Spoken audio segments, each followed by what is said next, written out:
Good morning, beautiful people. It's Melanie coming to you from the Outer Banks, North Carolina. Oh, look, there's glitter.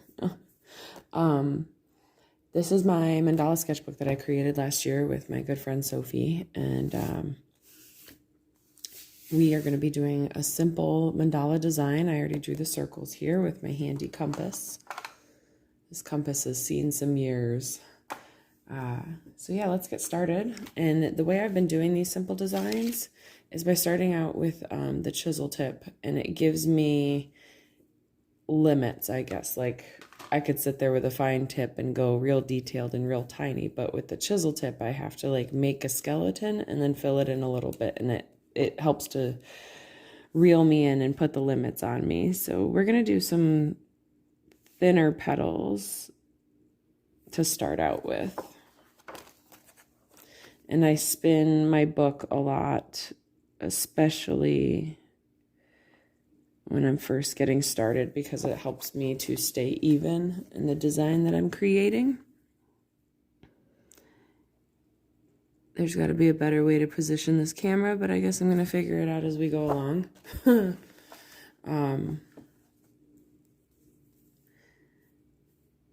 It's hard for me to draw when there is a camera in my face, but that's okay, because I'm doing this. It's going to happen. I'm trying to embrace technology these days as much as I like fight it, and I don't want to. And that's really the reason that I'm not posting and that I'm not on the internet. I'm too busy out living life, you know? But the universe is waking me up at 4 a.m. now. So here I am. I figured I would do something productive and something simple. And then, of course, it's like, there we go. I'd wake up and do something simple, something just for me before I start my day for everybody else. And I know a lot of y'all been doing this for quite a while. However, I worked night shift for almost a decade. And after I quit, I vowed that I would sleep. I would allow myself sleep. So I slept for like 2 years. And I slept in as late as I wanted to. And now I'm waking up with the sun. Some days I sleep until 8, but that's about it. I don't generally sleep any longer than that.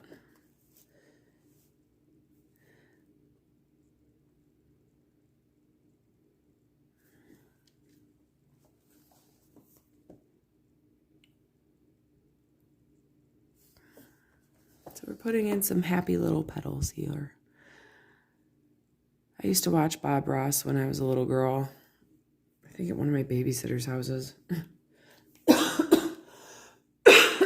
Still getting over that cough. Sorry, guys.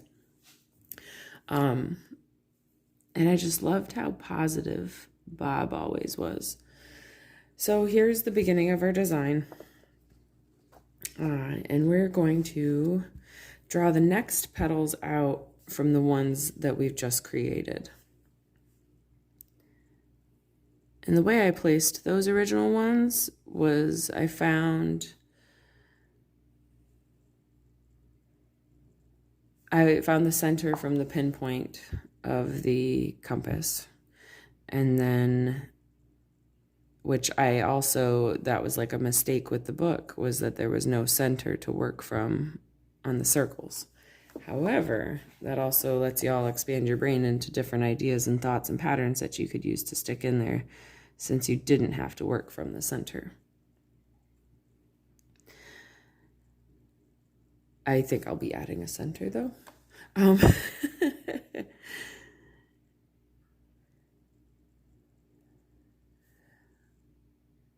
So from the center, I did north, south, east, west. So just top, bottom, left, right. And then you find the middle between those 2 points, and then found the middle again between those 2 points. Now I've again found the middle between 2 points. So I'm taking these 2 petal tips and going from the middle there to find the center of the next petal.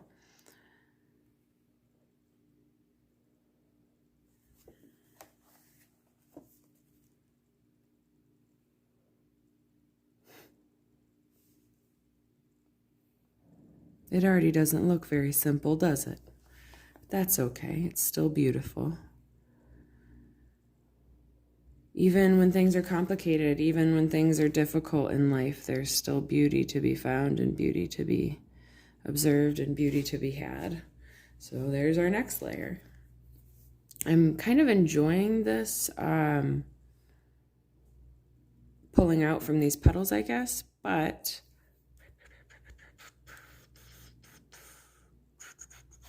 let's see. If we count, we'll start here. 1, 2, 3, 4, 5, 6, 7, 8, 9, 10, 11, 12, 13, 14, 15, 16. You know, we're going to keep it simple. We're going to put a bubble. I like to call those bubbles. And if you rotate and move your book, it's oftentimes easier to get the same shape that you created previously.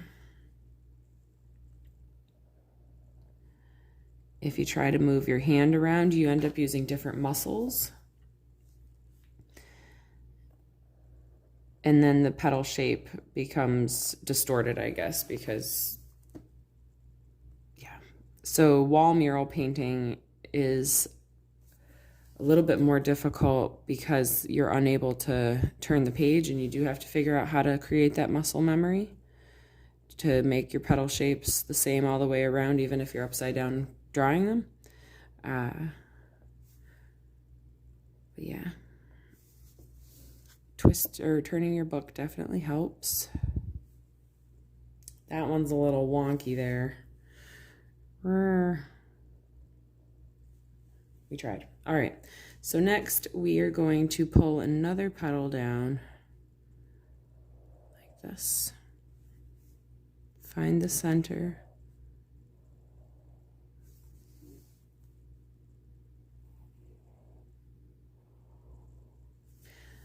The neat thing about mandalas is if you make a mistake, you just kind of pile more stuff on top, and then you don't even realize there was ever a mistake to begin with. Now, with life, we kind of do that in a negative way, where we make a mistake or a problem happens or some difficulty that we're going through. And instead of dealing with the problem and fixing the problem, then we just pile more shit on top of the problem and expect change. So I guess that's the beauty of mandalas, is that you can have these happy accidents and happy little mistakes happen, and the way you figure out how to work them into your life or into your mandala, I guess, like especially when you're not planning ahead. I see a lot of mandala artists out there, and they're planning so much into the future of what they're doing. And for me, it's just, I'd rather it be more free.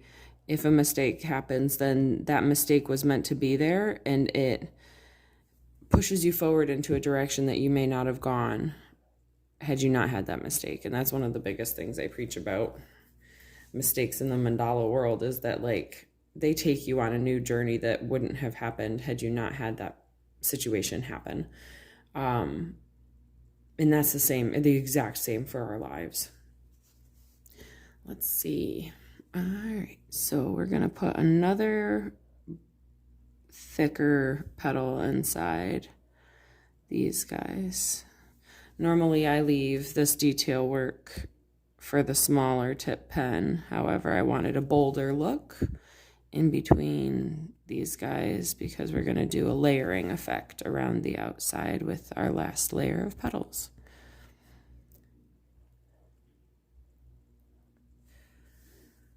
If you're struggling, if you feel like you're not able to keep up with the pace, that's okay. Just put the video on pause. Know that you're learning. Know that you're practicing. Know that It's not going to look the same as mine. Know that all good things in this world take time, patience, and practice in doing.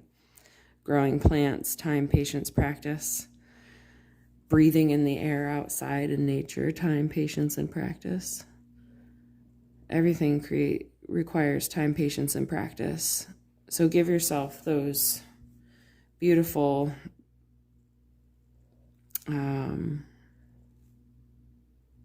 core values, I guess. Allow yourself that. So from this point, all right, we are going to layer in our final petal. We're going to go over that pencil line, bring it down in here. And so I'm starting the petal out past the circle and then bringing it behind this layer. This is a petal layer, and then this one is going to go behind. So I don't draw through that top petal, I go behind it. I stop at the edge and then find where it would have met on the other side and stick it in there.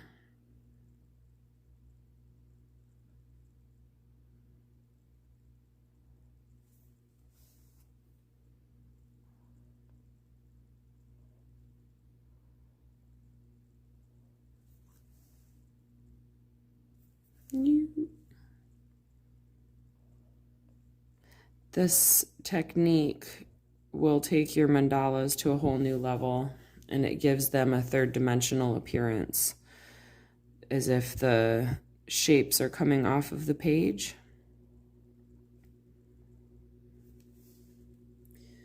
Especially if you add some kind of pattern into these forward petals.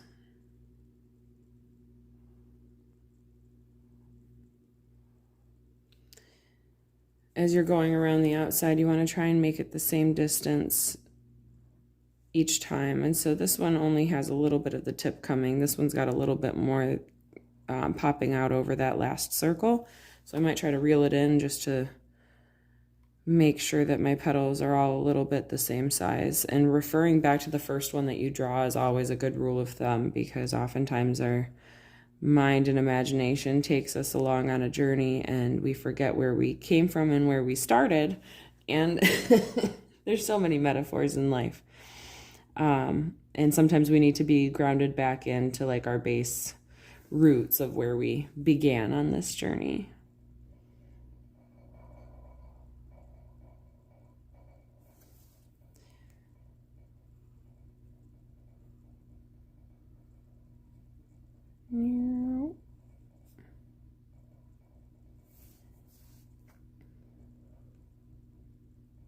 Trying to do this guy in 30 minutes or less. We're going to call these 30-minute happy little mandalas, maybe.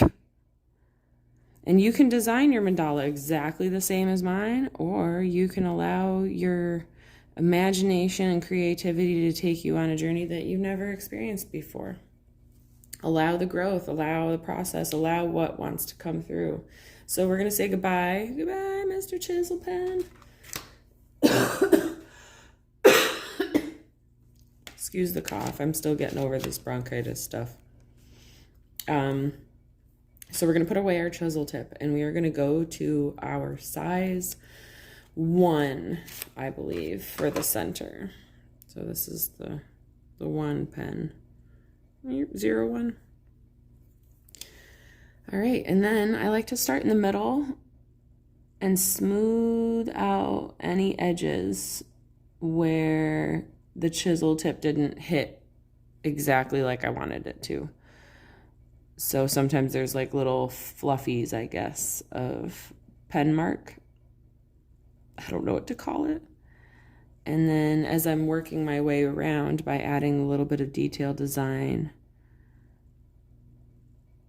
and I really try to keep it minimal on these simple designs, I go and work my way around the edges and then pop in that new little piece. It's so interesting how the small details take these mandalas to the next level.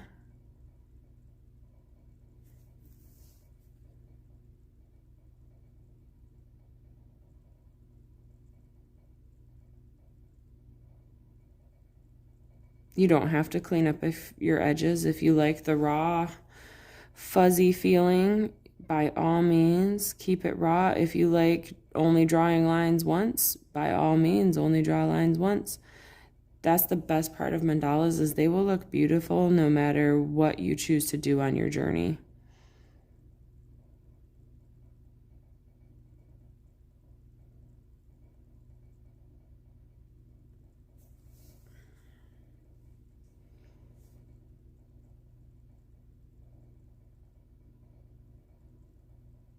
If you hear rattling, it's our washers on spin cycle and rattling one of our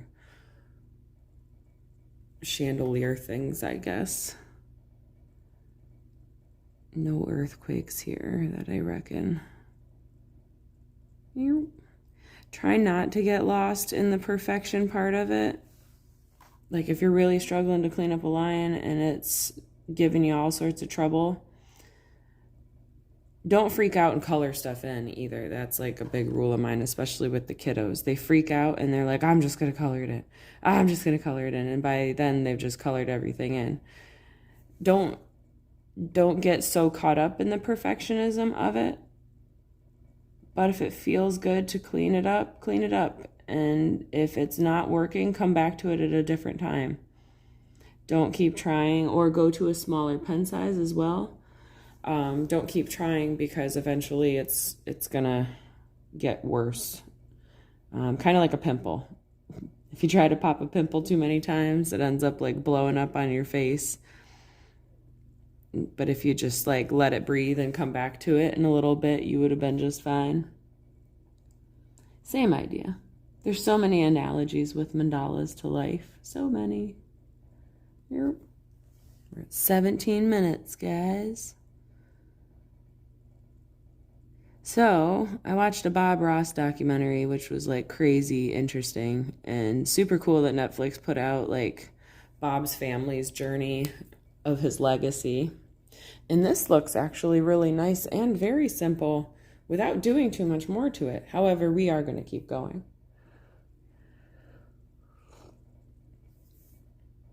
I needed a sip of tea. It's nice and hot, and it comes with a little quote. The plants have enough spirit to transform our limited vision. Ain't that the truth? So on this Bob Ross documentary, I think my next step, we're going to start our petal here, come down and get right in the middle there and kind of just follow the lines. Smooth that out a little bit. So on this Bob Ross documentary, I guess these people called the Kowalskis were the ones to begin his painting on TV journey. And they actually did it from a studio that they created right in their house using the black drape cloth. And they eventually finagled the rights to his name and his legacy and everything after he passed away from colon cancer. And rest in peace, Bob. You were like one of the legends on this planet, if you weren't already aware. And I just think that's kind of like, I don't know, messed up to claim ownership over somebody's name and artwork. Granted, like they were the ones to discover him and get him famous. Without them, he wouldn't have become famous. But at the same time, like Bob Ross wasn't just for one or two people to own or anything. He was here to like spread the message, spread the love, light, peace, and happy little accidents message. Like, you are beautiful, you are loved, you are capable. Anybody's capable of doing anything that they want to. They just have to put their mind and soul into it. So like,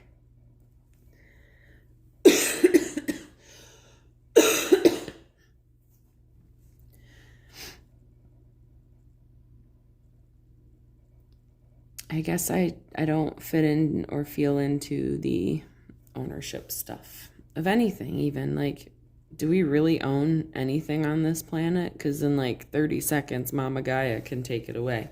And if you don't know who Mama Gaia is, Some of us in the spiritual world refer to Mama Gaia, or refer to planet Earth as Mama Gaia, and we believe that she is a living, breathing, sentient being capable of emotion, temper tantrums known as earthquakes, fires, floods, and that's okay because we are guests inhabiting her home. And I don't believe we as guests are behaving as well as we should be. So this turned out really cool, guys. I always love like how it just blossoms and grows. All right, so we have options here because I've got these little guide circles, and I think that I'm almost not wanting to bring them to the forefront, but I actually might on this one. We'll have to see. I'm going to do a buddy line, and I like to call these.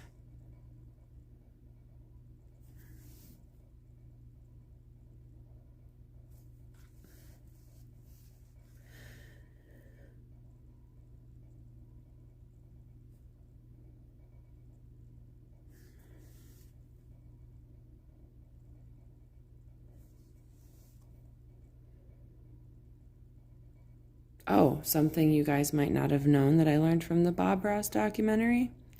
He had a double of every painting that he did.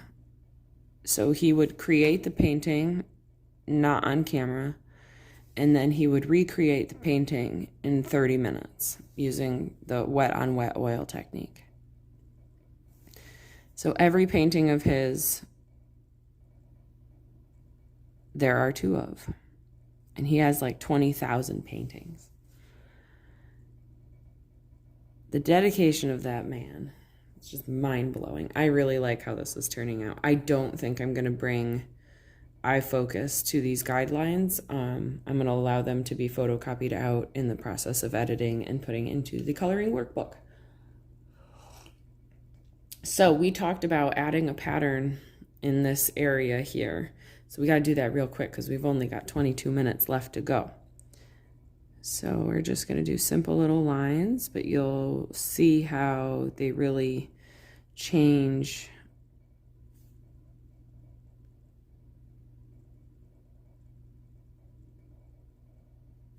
the dynamic of the mandala. Sorry, my brain stops working mid-process sometimes when I'm concentrating, and that's something we're going to work through together.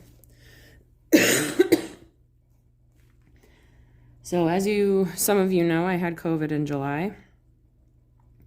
And at that time, I recognized that COVID was a health crisis, and I decided to clean up my diet, which my diet's very clean to begin with. Most people are blown away by the way that I eat. However, I was still eating wheat, and that caused an allergic reaction every time I ate it, with coughing and asthma type episodes. I would go into coughing fits similar of what I'm experiencing right now, and a lot of mucus and pain with breathing. But I quit wheat in end of July, and then I had COVID, and it took a while to heal from it, but that's okay. I realized the toxic state my body was in. I fasted, did a juice fast,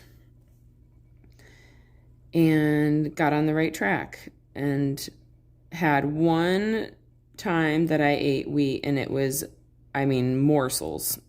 We got these, I can't remember the name of them, but they're from the Indian restaurant we love to go to, and they are these little potato pocket things, and I ate just one bite of those with the wheat around it is the pocket. And within 36 hours, I had a runny nose and mucus in my lungs again. And since then, it's been about 2 weeks working out of this cough and bronchitis.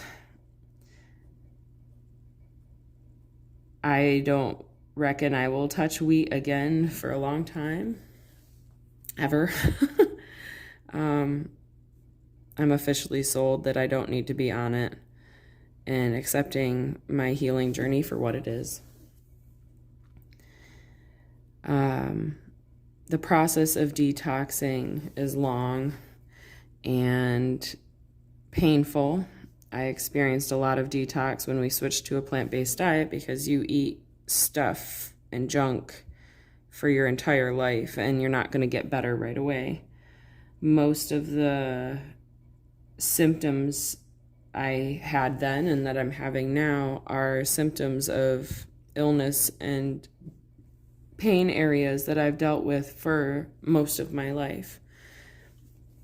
And through the process of detox, these areas of difficulty will come up again. They will resurface to be dealt with again and to be cleaned up again. And if I don't deal with them now, they will continue to resurface until I do deal with them. I still like to partake in smoking of the reefer plant medicine. It is legit plant medicine, and it is why I'm here today and who I am. And that's part of the messaging. I feel like that I'm getting to a point of letting it go again, but I keep saying that and keep going with it. And other parts of my life I let go of and improve. But we'll see how it all pans out and where I'm meant to be. And I'm kind of just riding the flow of life these days.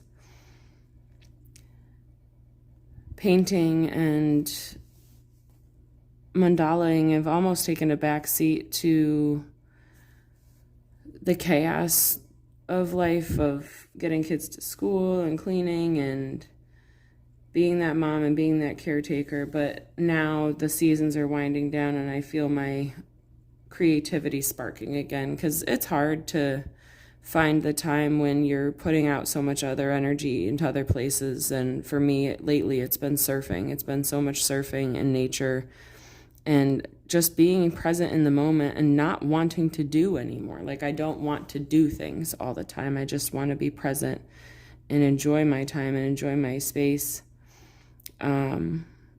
which has been beautiful, absolutely beautiful to be able to do that and have that opportunity. I'm so grateful. So the last part is going to be to add another buddy line out here to this guy. I'll come down.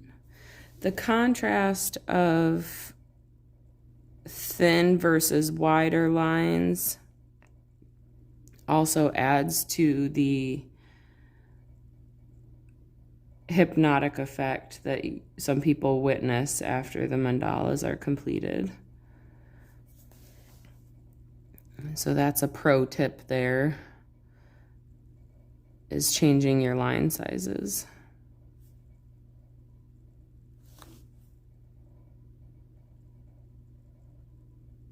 And I know that 30 minutes is a long time for watching or being anywhere these days. I know that 5-minute videos are the thing. But maybe we're done with the time of rushing and all of this scheduling and all of this constant doing. Maybe we've come to a time in our lives and in this cycle of life that we're living. I'm going to clean up this little spot right here.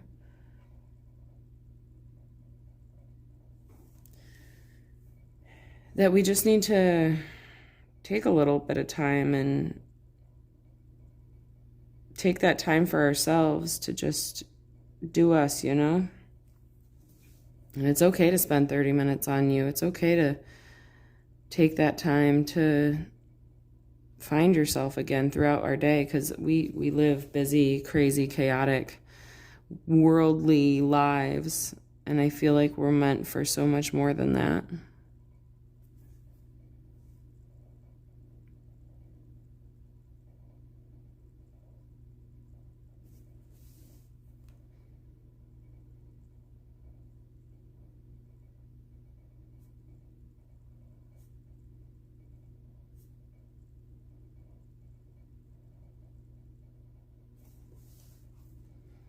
And with that, we have finished, and it is 30 minutes on the dot. Ta-da! So there you have it. A more simple version of a Naked Lady mandala. And I'll give you references to why it's more simple if you haven't been following the journey. But, ooh, bonk. This is more of the chaos that I was originally drawing in the past. So it's a big change. It's not so much chaos, but that's good. It's a little, you can breathe with this kind of mandala. So I thought it would be fun if I drew a card to find the energy for today. I think maybe I could try and do this every day. It was actually fun and good for me to do this. So we'll see. I'm going to draw the cards from my Psychic Tarot by John Hollenbeck. And then I'm going to finish it off with a crystal mandala from Alana Fairchild. So I shuffled my cards and cleansed the energy, and here we go. Message for... There's a lot of messages that want to come out. I need one card. Thank you. Messages for the collective at this time. Okay, we got two. No, there's still three. I'm not taking three. I'm taking one. Messages for the... This is funny now. Messages for the collective at this time. Wow, perfect. There's the card of balance. We are currently coming into Libra season, and we actually might be in Libra season today. So this card is all about the balance of Libra. Libra is the justice and scales sign, where karmic endeavors come back into balance. It's an air sign, and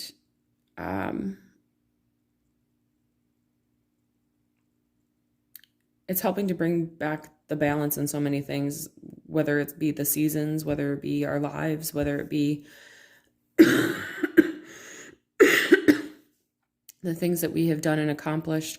Maybe energy that we've put out into the universe is going to come back to us at this time. Let's look up the meaning since we just have the one. This is a major arcana card as well.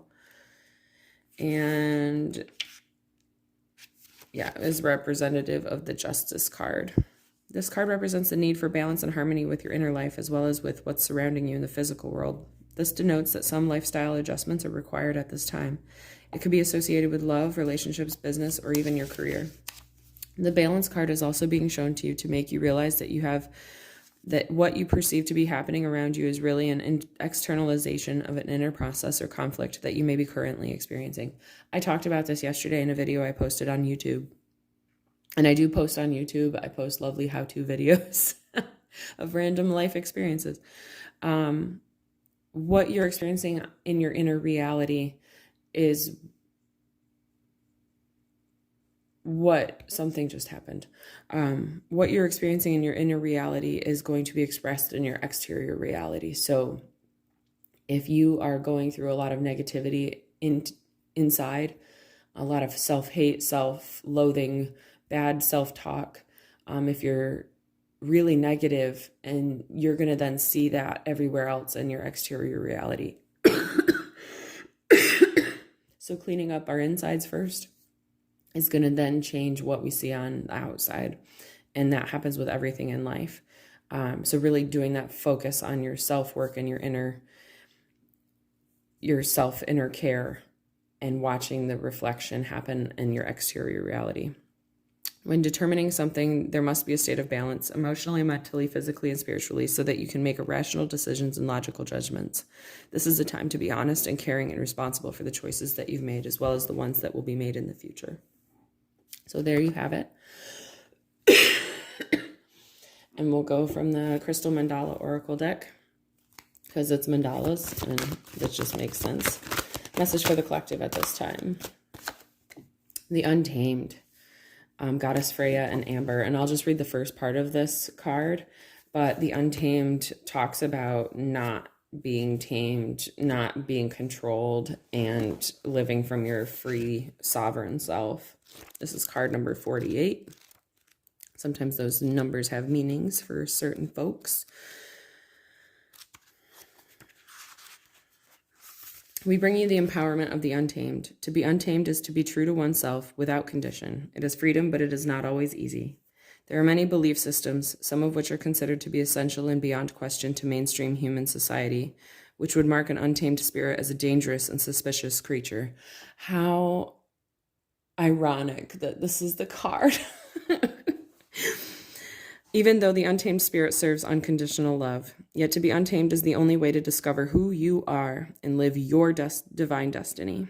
Behind the clothing, the social masks, this was written before our time, and the stories you tell yourself or that others tell you, there is a beautiful, wild, divine creature that wants out. Uncage that divinity and watch your wild beauty emerge as you and your world transform through raw grace. By finding your balance in life, your inner self balance, stop worrying about other people in this world and start focusing on you, and you go inside and you work on your do your inner work, do your inner shadow work. Once you get yourself straight, you're going to be able to step into that untamed energy of truly living, breathing, and being for yourself and not for anybody else. This is a beautiful card. This is a beautiful reading. This is a beautiful mandala. With all that said, I hope you guys have a great day. My voice is cutting out for today. But wishing you so much peace, love, and namaste. Adios, guys.